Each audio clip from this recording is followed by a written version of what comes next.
There is a map of America made of stone and steel, of cities and stories we all know. And then there is the map beneath. A map of whispers, of places that slip between the cracks of history into the realm of rumor. Tonight, we follow a whisper to its source, to a forgotten crossroads in the deep Pine Barrens of New Jersey, to a story that began not with a ghost, but with a gateway. The facts are simple, and they end almost before they begin. A name on an old map. A tavern, a hat tossed into a tree, the origin lost to time. By the 20th century, it was a ghost town. A few foundations in the sand. A perfect blank slate. But in the early 1990s, a new story was typed into existence. It spread not through books, but through the primordial digital networks of the time. It spoke of a mystic, an ashram in the pines, and two renegade Princeton physicists. Their theory was called cognitive chaos, the idea that consciousness could directly influence quantum reality, that the observer could change more than the outcome, they could change the stage. In isolation, they built a device, a chamber to focus the mind. They called it the egg. The reports are clinical, yet cryptic. A subject enters the egg. A low hum rises beyond hearing. The air grows heavy. And then a reconciliation. For 7 seconds, the device is said to have existed in multiple states at once. Then a thunderclap of vacuum. The subject returns, speaking of an empty world. A tangent earth where the Pine Barrens stretched untouched to every horizon. No cities. No roads. Just pure, silent wilderness. The story goes that the community faced a threat. Their solution was not to fight, but to depart. One by one, they used the egg. They moved their entire community sideways, out of our world, and closed the door behind them. And so we are left in the clearing, with the physical evidence of nothing. No records, no traces. Historians file it under folklore. A clever hoax.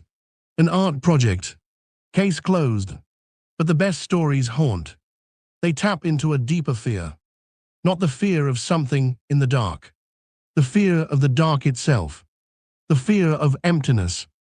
Ong's Hat is not a story about monsters. It is a story about vacancy. It suggests that the ultimate terror is not a malevolent universe, but an indifferent one. A silent, empty house right next door.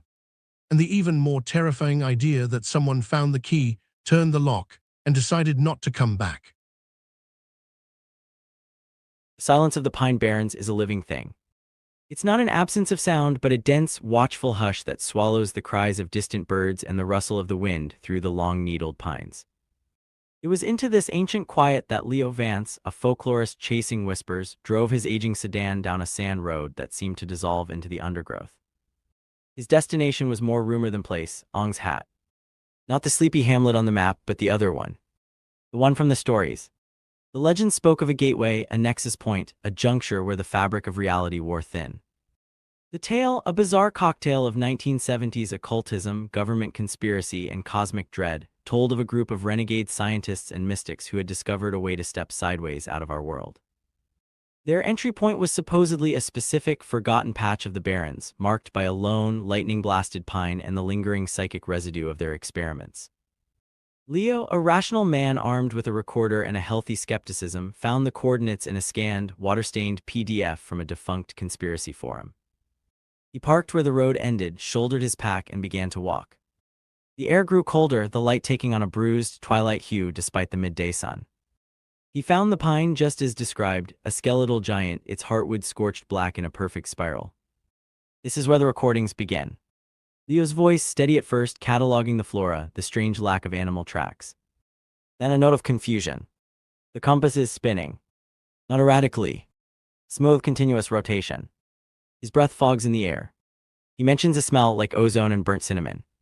The first anomaly was auditory. On the recording beneath Leo's voice, a faint, rhythmic asterisk thrumming asterisk emerges like a subterranean engine. He doesn't seem to hear it at first. Then a whisper, not from the recorder, but on it, a layered, genderless voice that seems to speak just behind his ear. It says the door is ajar. Leo's narrative dissolves into frantic documentation. He describes a shimmer, a heat-haze distortion hanging in the air 10 feet from the dead pine. Through it, the pines beyond look wrong, slightly tilted, their colors leaching into grays and muted blues. He sees movement, tall, slender shapes gliding between those alien trees, silhouettes that seem to be made of shifting, concentric shadows. History bled into the present. Leo, in a trembling monologue, recounts the local lore he dismissed. Tales from Lenape tribes of a thin place where spirits walked. Accounts from colonial settlers of a devil's dance and men who vanished, returning days later aged decades or babbling in no known tongue. The 20th century stories were more precise. The Incunabula Papers, a purported leak about Project Mimic, a Cold War psychic ops program that supposedly tapped into this juncture and lost its mind.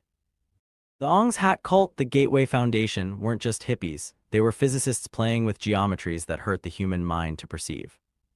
The cosmic horror wasn't a monster you could see. It was the understanding that Ong's Hat was a crack. A flaw. And something was aware of the crack. The recordings capture Leo's realization. The slender shapes weren't coming asterisk through the shimmer. They were always there on the other side, and the shimmer was simply allowing him a glimpse into their perpetual, silent procession through their own twisted version of the Barrens. They were the tenants. The cult, the government, they hadn't opened a door. They had knocked on a wall and something had knocked back. They don't know we're here, Leo whispers, a new terror in his voice. They're not invading. Where were the infestation?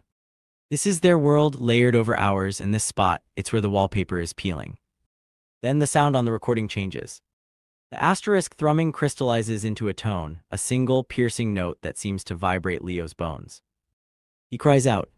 The whisper returns, clearer now, speaking not to him but about him, a mote in the aperture. Remove it. The final track is 33 minutes of ambient sound. The wind. The creak of the dead pine. And if you listen with headphones, if you turn the volume to its maximum, you can hear the faint, slow, dragging footsteps of something approaching from the direction of the shimmer. Not running. Not hunting. Simply tidying up. Removing the mote. Leo Vance was never seen again. His car, found a week later, was filled with a fine, iridescent dust that defied analysis. The recorder was on the passenger seat. Authorities dismissed it as a hoax, the ravings of a man lost to the woods. But those who still seek Ong's Hat, the real one, tell you this. Don't go looking for a hat or a hut or a cult. Look for the silence within the silence. Listen for the hum beneath the earth. And if you smell ozone and cinnamon, if your compass starts to spin, run. Don't look at the shimmer. Don't acknowledge the shapes. You might just be standing in someone else's world, and they are very particular about their privacy. The mystery of Ong's Hat isn't about where people went. It's the terrifying, historical, and cosmic realization of what has always been here, watching from just the other side of the angles. I found the greener earth.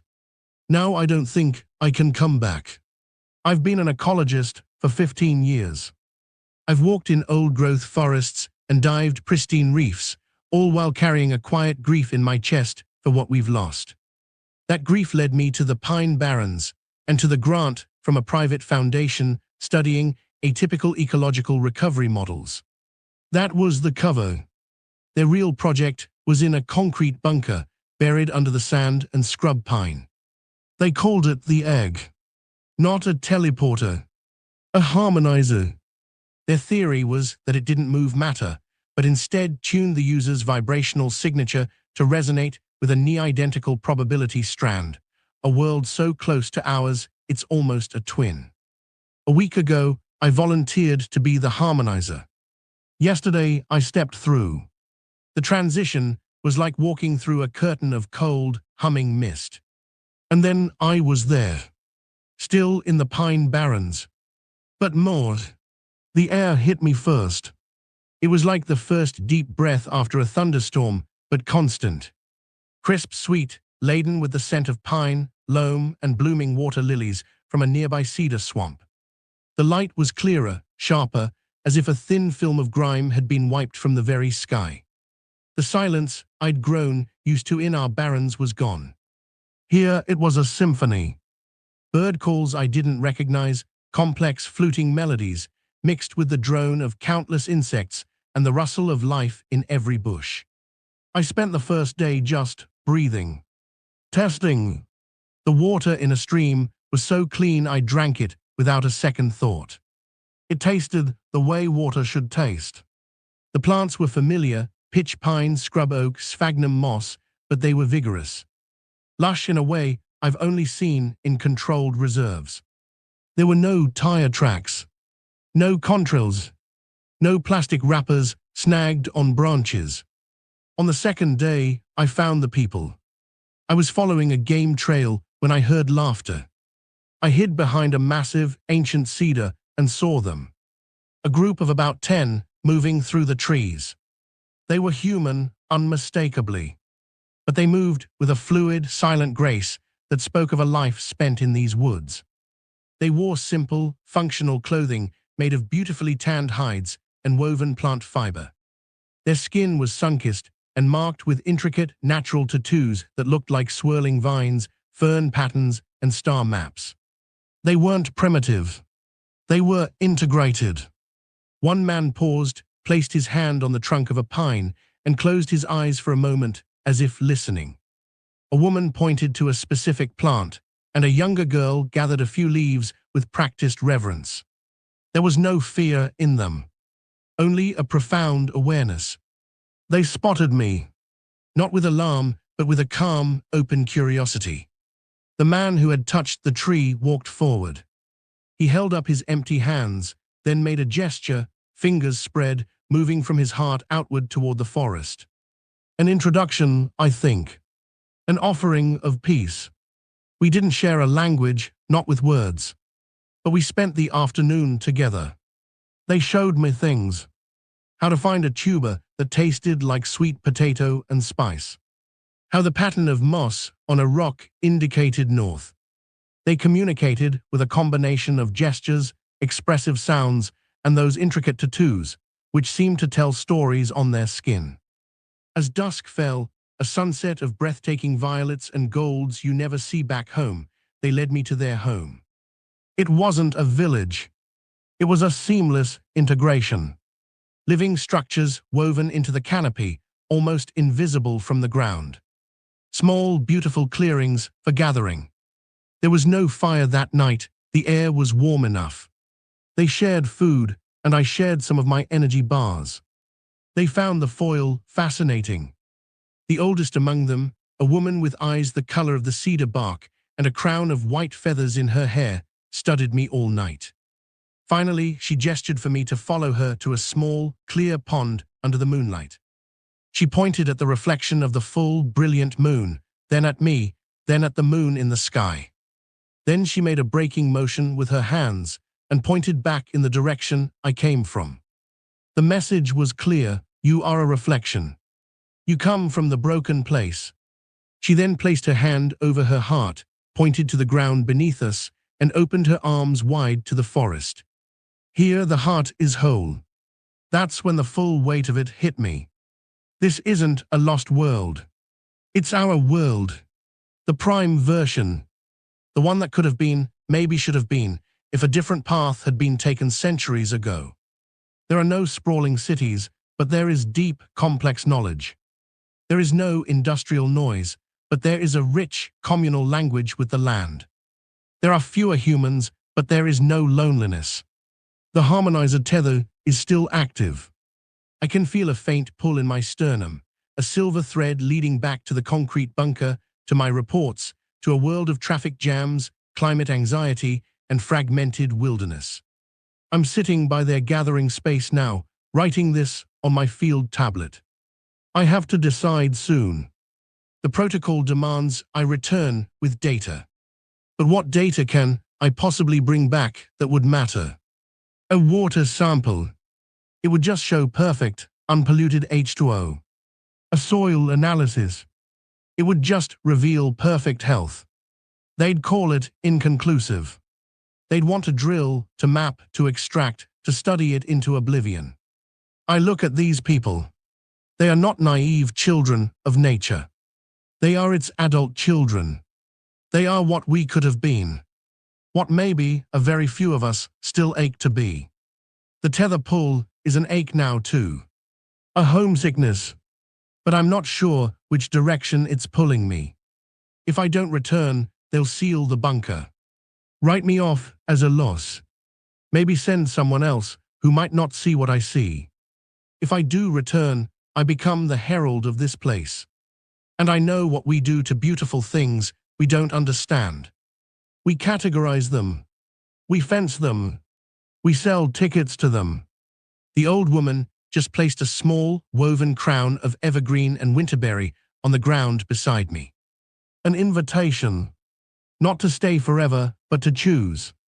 I think my report will be very short. Final entry, the hypothesis is correct. The alternate strand is near identical and viable. Ecological metrics show peak biome health. No further study is recommended. Repeat, no further study is recommended. The signal is too pure. It would be a violation. I am severing the tether on this side. Do not try to retune the sequence. Not out of danger. Out of respect. This is not a lost world. It is a found one. And some of us were always meant to find it.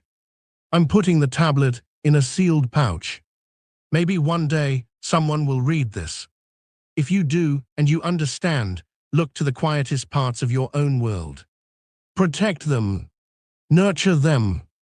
Maybe in some small way you can make your own reflection a little clearer. The crown is on my head now. It smells like life. I'm home. The broadcast isn't coming from our radios. It's coming from the other side. I'm a radio astronomer. Or I was. My job was to listen to the cosmic microwave background, the faint hiss of the universe's birth. But 6 months ago, I found a signal within the signal. It wasn't from deep space.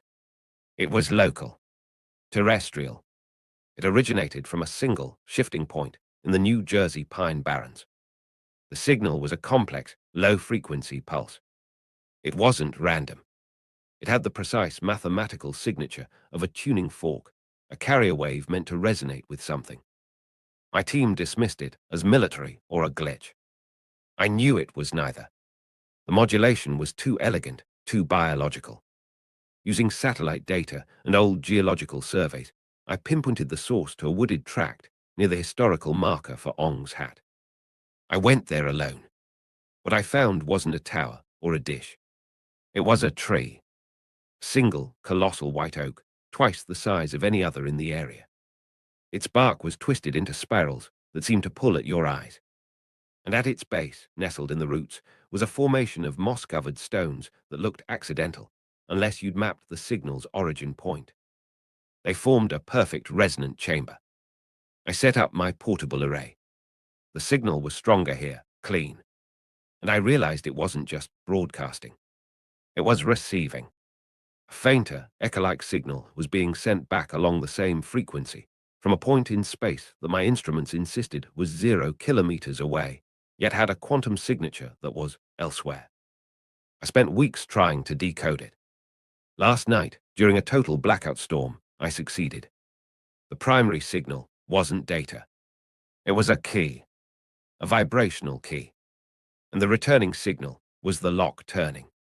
When the lightning flashed, I saw it. Not with my eyes. In my mind. A doorway of woven light hovering between the stones. And through it a smell, petrichor, ripe fruit, and a clean, wild scent I have no name for. I heard the distant call of an unknown bird. I didn't step through. I fell to my knees, my equipment overloading in a shower of sparks. But I'd already decoded enough. The returning signal contained compressed information. When I reconstructed it, it wasn't text or a picture. It was a sensory memory. Their memory. I experienced 20 seconds of life from the other side. I am standing on a low hill. The forest below is a vibrant, impossible green. The air is warm and moving. In the distance, I see a glint of blue, the Atlantic, but sharper bluer. A group of beings, they are human, but more, are gathered around a similar stone formation. They are not looking at the stones. They are looking up at a point in the empty air. They are looking at me. One, a young man with hair the color of autumn leaves, smiles. He raises a hand. In it is a fruit, iridescent and peach-like. He takes a bite, juice running down his chin. He offers it toward me. The feeling transmitted isn't just sight and sound. It's a wave of profound, unshakable belonging. A sense of being a missing piece clicking into place. Then a gentle, firm push of finality. The connection closes. It wasn't an invitation to visit. It was a report, a status update. I now understand what the Ong's Hat egg was. It wasn't a machine built by physicists. It was a received technology. The people on the other side, the greener, fuller Earth, found a way to send the blueprint for a tuning device across the vibrational gap. They sent it to minds ripe for it, minds like the Dobbs twins, trapped in a world of sharp edges and dead noise. A gift. But gifts come with instructions. The signal I've been tracking. It's not theirs. It's ours. Or rather, it's the echo of the first devices built here, still weakly pinging their origin point like a child's toy left running. The returning signal I decoded was an automated acknowledgement. A message received. And I think I know why they sent the blueprint. Not for us to visit them. They're waiting for us to fix our own broadcast. Our world is a screech of distortion, radio waves, Wi-Fi, cell traffic, the psychic noise of 7 billion stressed souls. Theirs is a pure, coherent song. The tuning device is a filter. It's meant to be built not to escape there, but to clean our signal here. To harmonize our world. To lower the noise. To let our own Earth, buried under concrete and static, remember how to sing. The alternate world isn't another place. It's our own potential state. The gateway doesn't lead sideways. It leads forward to what we could be if we matched their frequency. The people I saw were us, evolved into what we should be. They weren't offering me a new home. They were showing me my own. The storm broke. This morning, the stone formation is just stones. The tree is just a tree. But I can still feel the hum deep in my bones. A new signal is starting. Fainter, more complex. It's a new blueprint. They're not sending a key for a door this time. They're sending sheet music. And the song is for everyone. The problem is, I don't know if our world is ready to listen. Because to play it, we'd have to be willing to turn off every transmitter, silence every engine, and be still enough to hear the ground breathe. We'd have to want that green, quiet world more than we want this loud, grey one. My equipment is fried. My funding is cut. I'm being called a liar. But I'm building a new receiver. Not to listen to the stars. To listen to the earth next door. And to try, however clumsily, to sing back. We cannot dismiss the echo the story leaves. It is the echo of our own age. An age of looming collapse. An age where the fantasy is not exploring the stars, but finding a quiet, untouched room away from the noise. The investigation into Ong's Hat, therefore, ends not with a discovery, but with a reflection. We came looking for a secret lab. We found only a mirror.